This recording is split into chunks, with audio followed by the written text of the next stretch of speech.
At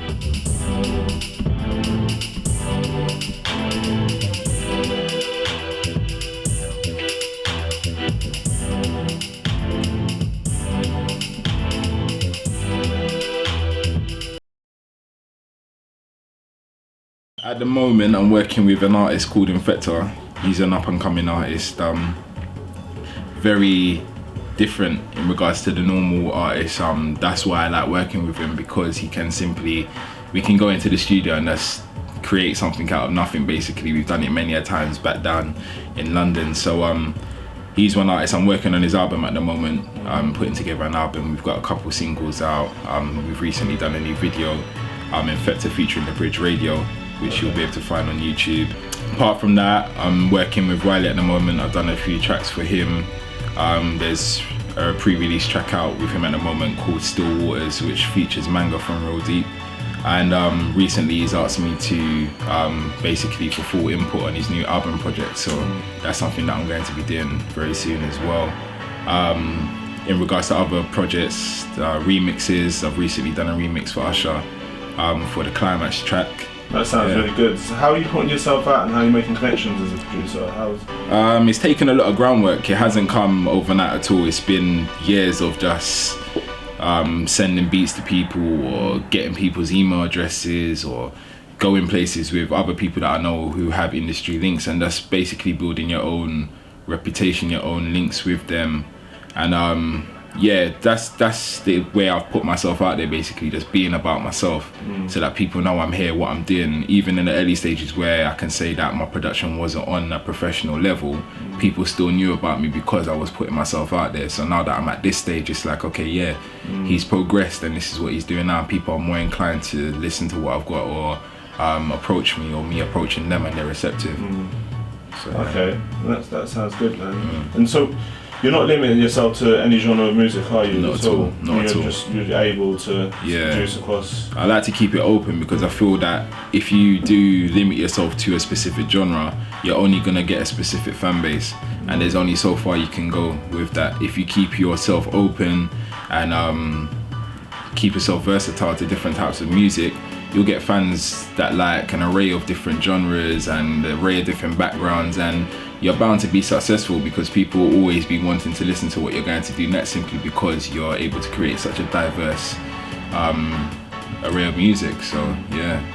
Okay, and how are you handling like the business side of things, like working with artists that are under labels and approaching them via their labels and managers? Are you independent at the moment? It is all independent at the moment, yeah. It's just a case of me that's approaching them on a professional level. You have to do everything professionally. You can't treat it like if you're speaking to your mates or whatever. You have to approach them so that they know you're serious about what you're doing. If you're gonna approach somebody and say you've got a beat, you can't just send them the beat and say, oh, I have a listen to this. You've got to write down a full email, let them know who they're listening to, what you're doing, etc. So that's been trial and error as well. I've learned over the years how to make things work, and that's why now things are starting to pick up. How do you keep up your online portfolio as like a CV and present yourself to artists and labels? I mean, I mix it, like for example the SoundCloud, I don't put all my new stuff, for example. I mix it with like old production, new production, and just keep it very versatile, so that if I was to say okay to an artist, or artist contacting me and say, where can I hear your stuff? And they go on my SoundCloud, they're not just gonna hear 10 hip hop beats, and they're not gonna hear 10 R&B beats. They're gonna realize straight away that this person's able to create different stuff, and they're more inclined to work with me because they know that I'll be able to do what they want to do, basically. And it's just a case where, for example, when I'm contacting labels or A&Rs or whatever the case may be, I have a standard message that I've got with all my links on it, so that they can follow me, tweet me, email me, whatever they want to do. They can either hear my music via several different websites, see videos, interviews, etc., or they can just literally just contact me via the phone and speak directly. So producers at the moment, they're doing online collaborations with like artists all over the place. Yeah. So like, for example, like when I was produced, I used to get contact from artists across the continent. And is that something you've been approached with? Yeah, definitely. I mean, on my side, it's more of the A&Rs who have built the bridges, really. At the moment, there's an A&R that I'm in contact with that shops beats for people like Ludacris, Busta Rhymes, YMCMB, MMG, all those people. So it's links like that I've just been sourced simply through the internet, just sitting down, spending a day trying to get some sort of source, and obviously being able to present what I make, and then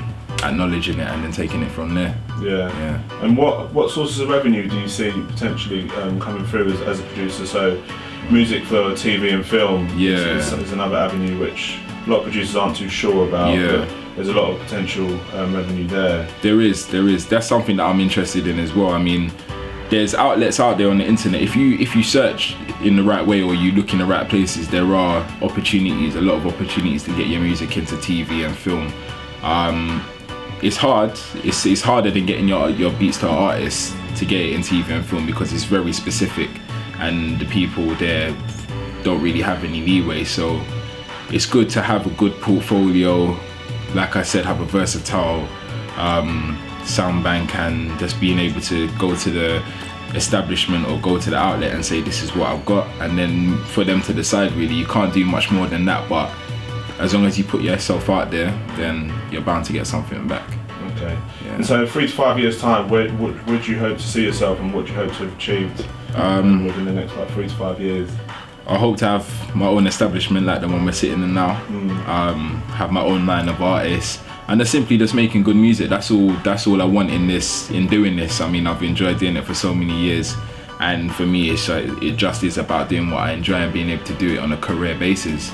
Being able to wake up every day and know that I've got to go to the studio and do this for artists or finish off a project. That's the dream, really. So yeah, 3 to 5 years, be established, people being able to come over from all corners of the earth and come to the studio and do what they need to do. You can go on soundcloud.com/the_bridge, and it's with a THE. You can hit me up on YouTube, that's The Bridge Valid, as in valid ticket, and you can hit me up on Twitter as well, that's The Bridge Valid. And if you want to get in contact with me, just hit me up on any one of those and I'll be in contact.